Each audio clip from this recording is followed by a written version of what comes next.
Kailangan marami siyang lamis. Olive oil. Makakrunchyhin natin to at bago natin ilagay ang ating noodles. Kailangan medyo pula-pula yung ating brown yung ating garlic.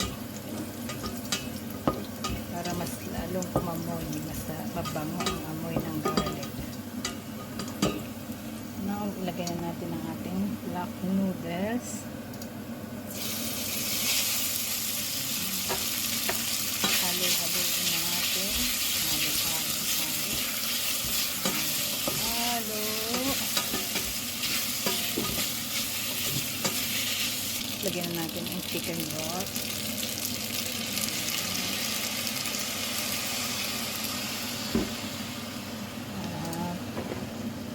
Black pepper with salt. Mix na yan.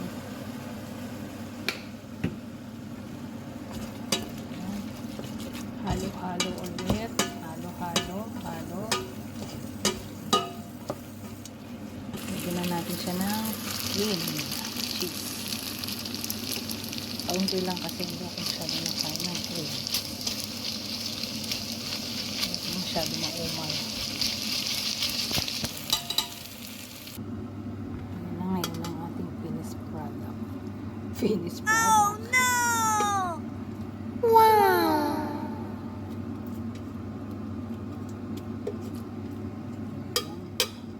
Napakasimple lang niyang gawin.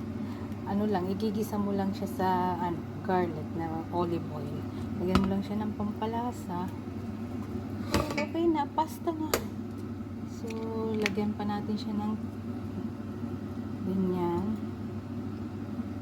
Cheese. O, diba? So, yummy na. Diba? O, yun lang yung simpleng gawin natin. Plus, magluluto tayo ng lumpiang Shanghai. Okay. Samahan pa natin ng lumpiang Shanghai. Tayo ay magpipito para sa ating hapunan. Ang mga amo sa labas kumain, masarap ang kanilang kain. Sarapan ko rin ang pagluto dito. Diba? Patas lang. Meron naman lulutuin. Why not? Hindi ako magluto. Wala sila. Ayan ang ating dinner for today. Black pasta at 3 perasong Shanghai. Okay. So, enjoy watching. Thank you. Thank you everyone. Bye-bye.